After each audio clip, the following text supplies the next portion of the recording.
This is the story of my life. In 2014,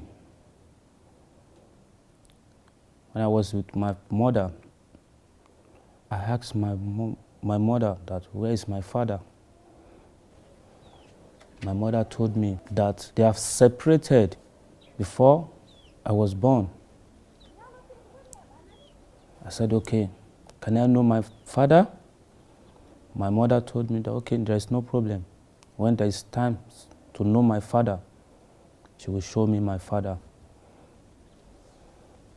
Later, my mother told me that there is no money to send me to school. I said, no, I want to go to school. I started pressuring my mother every single day. So my mother called my father, maybe he can send me to school. After some weeks,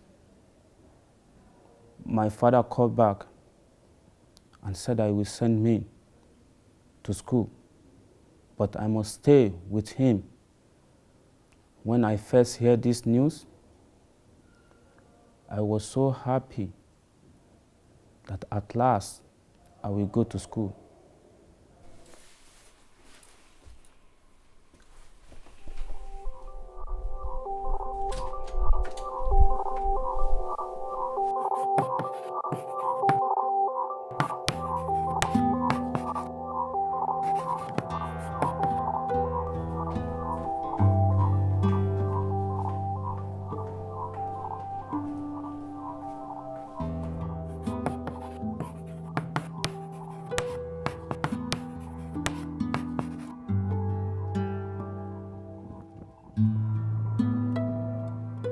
In another way, I'm not happy because my mother already told me that my father stay in the north Nigeria.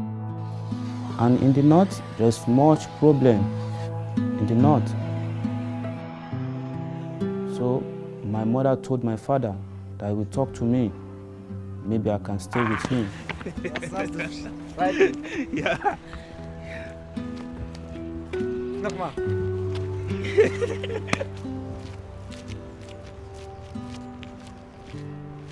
In June 21, 2014, I left my mother in Lagos. In the second day, on the 22nd, my father received me at the park in Kano. I was so happy because this is the first time I saw my father since I was born. That day is one of the happiest days of my life.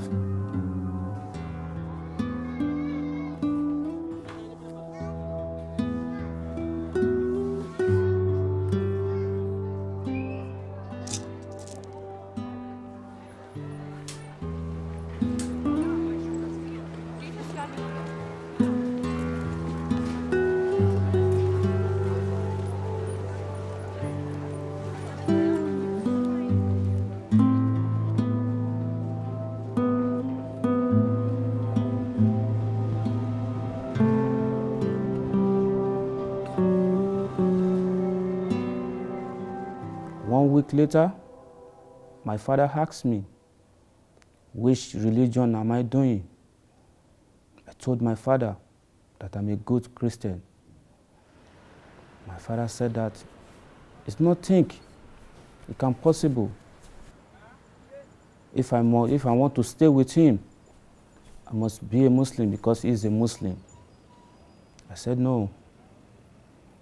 That day, I thought my father was joking with me about the religion.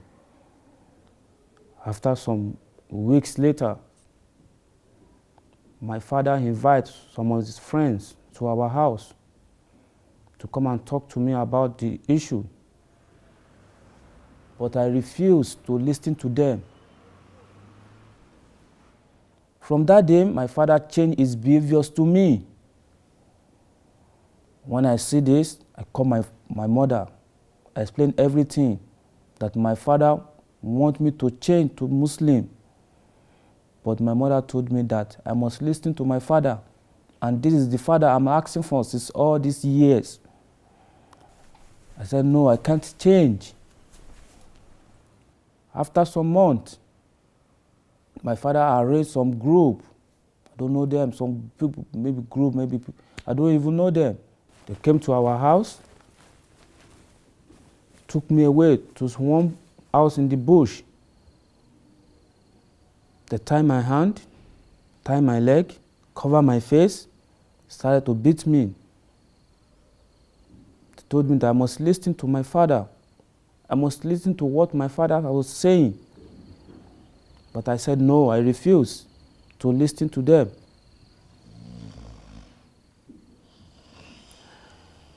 One fateful night, I told one of those groups that I want to toilet. He told me that I must toilet where I am. So I begged him, please, I can't toilet here, please, can you let me go outside? After some minutes, he said, okay. So he followed me to the bush.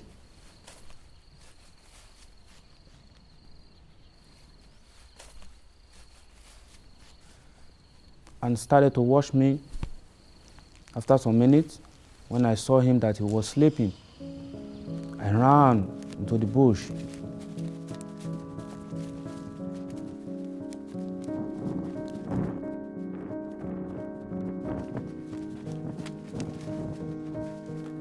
Continue to run. Continue to run. Maybe they are following me.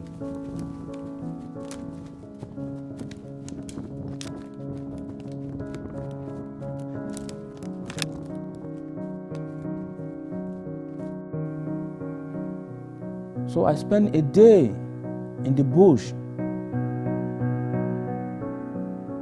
The next day, I saw one road. So I started to follow this road about 4 hours.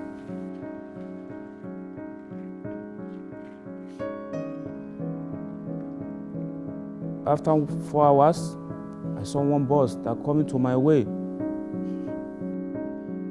I started to run behind this bus, started shouting, help me, help me, help me. I stopped this bus and they asked me, where am I coming from? I said, someone is after me and I lost. One of those people asked me, that they told them that maybe I'm from terrorist group. I said, no, I'm not a terrorist group. I'm a good Christian.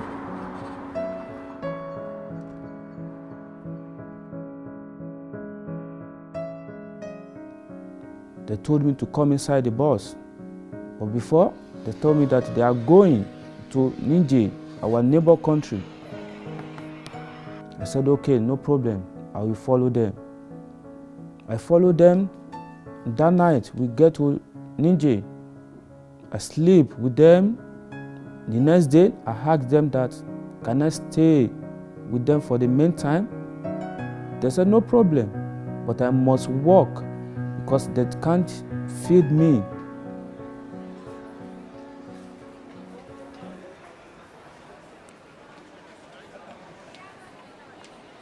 When my body was a little bit okay, after 1 week, I started working in the market for 3 months before I met one guy. His name is Mahmoud. Me and Mahmoud, we are working in the market before Mahmoud told me that if I don't mind, I should follow him to Libya. I said, okay, but before I must follow him, I must tell the people that I'm staying with to know that I want to follow someone to Libya. So when I got back home, those people told me that, okay, there's no problem, but I must be careful because Libyan people, they are not good. I said, okay, God will help me. So we entered the bus from Niger to Libya. From Niger to Libya, we spent 4 days in the desert before we got to Libya. When I got to Libya, God helped me. I seen one Arab man that wanted me to work for him.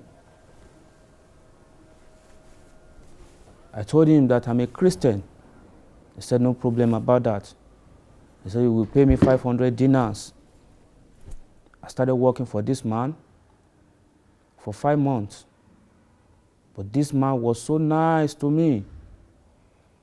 In 2015, when the ISIS killed some Egyptian Christians in Libya, this man told me that it's not safe for me to stay in Libya because I'm a Christian. So he gave me some money with my salary to cross to Italy.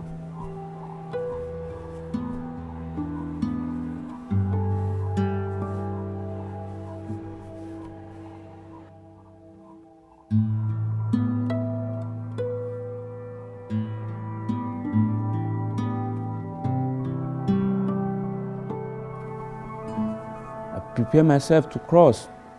I stay in the camp for 1 week because those people that want to push us in the sea told us that they are waiting for weather to clear. So we wait for 1 week. After 1 week, they collect $1,000 from each person.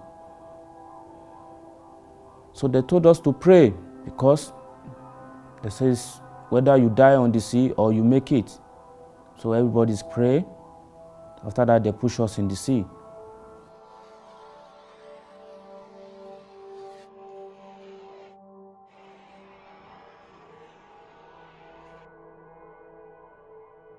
We spent 4 days on the sea before we see one helicopter come to our way, took us a picture like 3 times before we see rescue.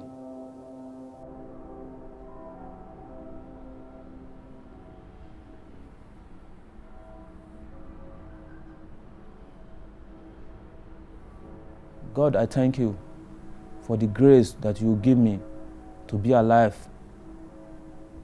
Because when I'm crossing, I saw some people that are dying.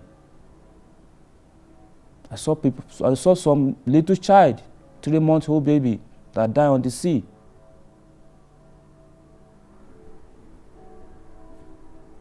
I thank you, God, for the grace that you give me. I'm not pure more than them, but you give me the grace to be alive at this moment. That is why I tell my story to you people, to know what I've been through, to know the death that I faced before I get to Germany here. We just see some people at the road, some people are crying inside. They don't know how to express themselves to another people. But this is the lie, this is the death I faced before I got to Libya, and God helped me. I made it. Now, I'm going to school in Germany.